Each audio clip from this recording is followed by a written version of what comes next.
Hey, it's Ryan Gillard here with Real Broker, your Calgary realtor. As a born and raised Albertan, I've seen my fair share of miserable Canadian winters. If you're thinking about moving to Calgary and curious how you're going to survive the winter time, you're going to want to stick around because in this video, I'm going to cover everything to help you live, survive, and thrive in Calgary during the winter time. Let's get into it.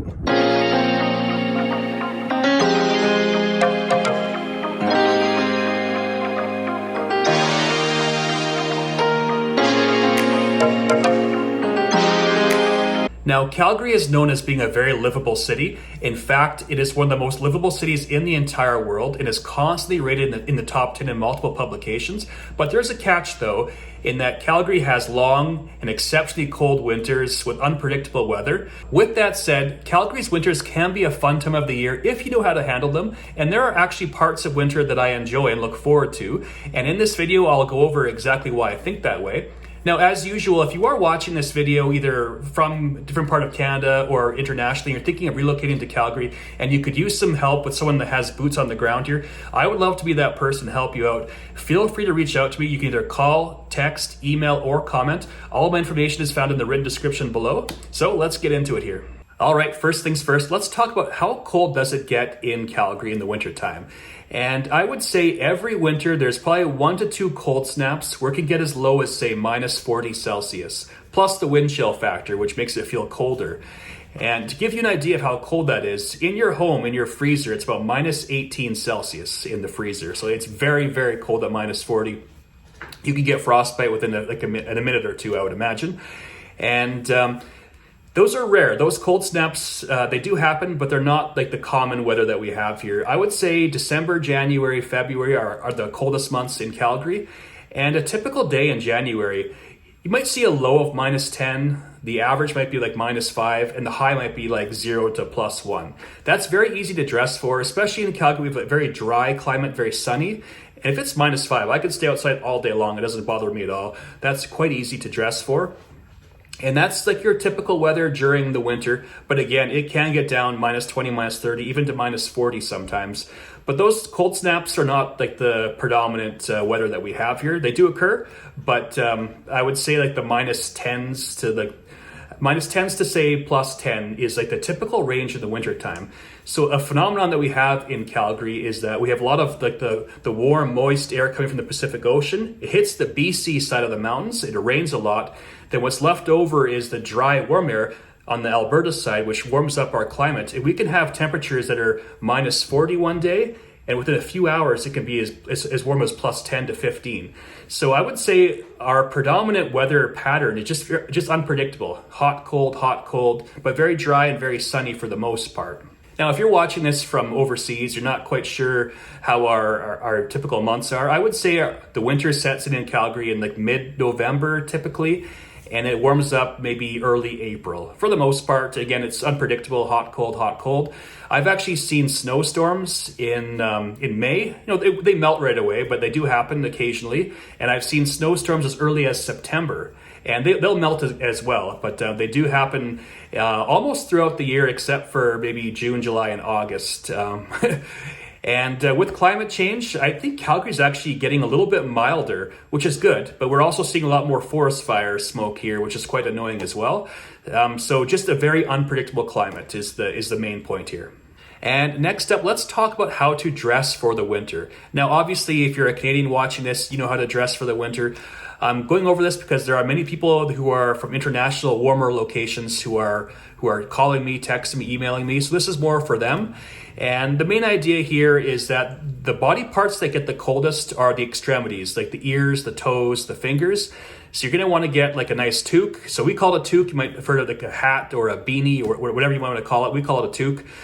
Gloves, mitts, or boots as well. When it's minus 40, you're going to want to have like thermal underwear, undershirt.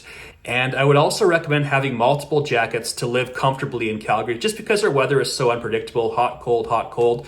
I would say get like a light jacket for like the October, November temperatures, a medium jacket when it's like minus 10-ish, and then like a parka if it's anything colder than minus 15, I would say. And then you should be quite comfortable in our climate. And moving along, this is a real estate channel, so let's talk about some of the housing issues and how to winterize your property. And the big point here is you want to service your furnace at least once a year, I would say. And I would probably do it in November, but before it gets too cold. And you don't want your furnace to break down when it's minus 40 and have like your pipes burst or something awful like that. I would also clean your HRV filter regularly. HRV is your heat recovery and ventilation system.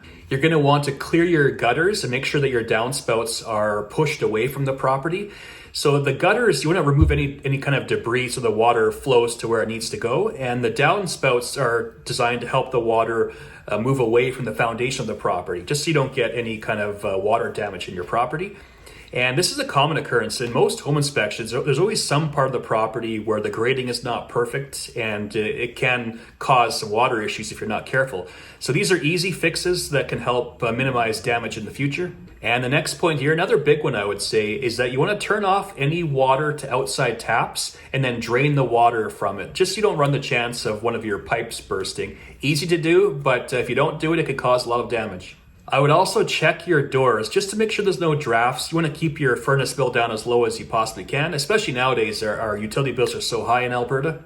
If you have a humidifier, I would definitely check that. In our winters here, they're so dry that there's skin issues, there's nosebleeds, your hands crack. So I would definitely adjust your humidity if you can, and I would buy a humidifier if you don't have one already. I would also service your hot water tank regularly, and I would also invest in a programmable thermostat, especially if you're away from the home during routine times. You can lower the heat while you're away and then have it turned higher when you arrive, and that can help save on your utility bills. Let's talk about car maintenance and driving around in the winter. Now, what I would make sure to do is to have your car in good operational condition.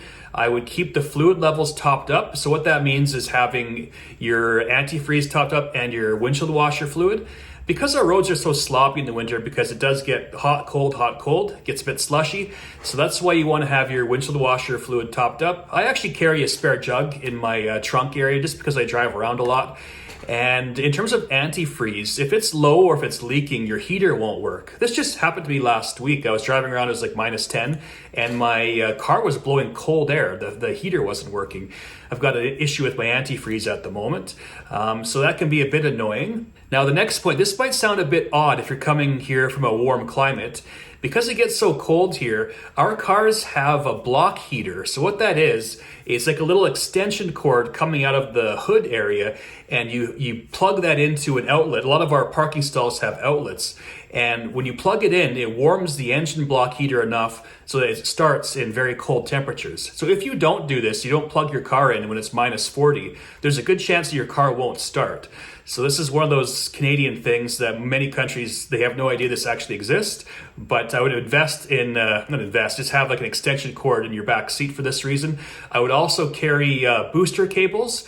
Very Canadian thing to do to help someone out if their car won't start. I carry those in my back trunk area as well. And I would learn how to drive in the snow. So what I would do is I would go to like an empty parking lot and I'd try to drive around and just see how it handles. It does handle a bit differently in the icy conditions, and just to get a feel of how the car maneuvers. And I would also 100% I would get winter tires. This makes a huge difference. I don't know why it's not like a mandatory to have winter tires, but it does make a massive difference, and you'll feel much sturdier and safer if you do have winter tires equipped. And just some safety items. Now, this might not be as big of a problem in the city of Calgary, but if you are making commutes to the neighboring cities, then you might want to have things like this, like a blanket, candle, snacks, water, like a spare toque, mitts, gloves, and stuff like that. I've been snowed in the past driving from Calgary to Vancouver, and an avalanche plowed over the road, and I was stuck in Golden, BC for like a day and a half. So if you are stuck on the highway in very cold temperatures, you're going to want to have like emergency items like this. I would also buy a car that has an automatic starter. This is good both in the winter and in the summer.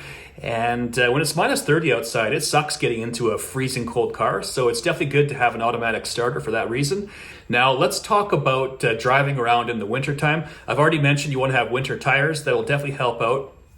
But actually driving, you want to be easy on the gas, easy on the brakes. If you're too aggressive, you're going to start sliding and get out of control. So just be cautious, give yourself more room from the car in front of you, and you should be all right. And again, I would find like an empty parking lot and just kind of drive around and see how your car maneuvers, just to get a kind of a feel of things. But if you do all those things, you should be somewhat okay in the wintertime. It still does take practice, but it's not impossible to learn how to drive in the wintertime. And one of the best ways to survive winter is to change your attitude about it and get involved in many of the winter activities that are found in Calgary and the immediate area. And we were the host of the 1988 Winter Olympic Games for a reason. And there's a lot of things that you can do here in the winter time. So right in the city limits, we have Canada Olympic Park on the west side of Calgary.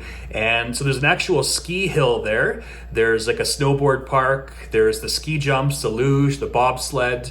There's a bunch of hockey arenas there. That's directly in the city limits. And just a short drive from Calgary, I would say to get to Lake Louise is like a 5-star ski resort. That might be like an hour and a half drive from Calgary. Lake Louise is about 2 hours. There's Mount Norquay, there's Fernie is about a 3-hour drive from Calgary. These are all excellent ski resorts, and there are many more as well. And many of these ski resorts open at 9 a.m. So you could leave your home at say 7 a.m. in Calgary and be on a world-class ski resort by say 9:30. So they are quite close. Let's talk about outdoor skating. So you'll find rinks all over Calgary. There's one directly downtown at Olympic Plaza. And I would say every school, not every school, most schools have an outdoor arena as well. So there's no shortage of that. And some of them are well kept. Some of them have Zambonis and boards. So they are quite established, and they're free as well. And even in the wintertime, hiking in Kananaskis and Banff is quite interesting. There's some excellent trails. You can hike up them. You can also use snowshoes or cross-country ski. And I'd also consider joining a team. Like I've played beer league hockey for the past 10 years. So there's curling, there's hockey, there's indoor soccer might be an option as well.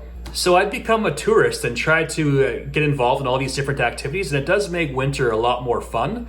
And I'd also try to take a vacation sometime in the winter, maybe December, January, or February. I prefer January because it's the slowest time of the year for many businesses, including real estate, and it helps break up the winter months. So I like to scuba dive. I just came back from 2 weeks in the Philippines. And if you can do something like that, it does help break up the winter months. And the last point here is I wouldn't worry too much about the cold weather. Once you're here, you'll be acclimatized in a few months, and you probably won't notice it as much as when you first landed. So it is something that you can get used to, no problem at all. Well, there you have it. That's my take on surviving Calgary's winters. It can be a fun time of the year if you know how to handle them.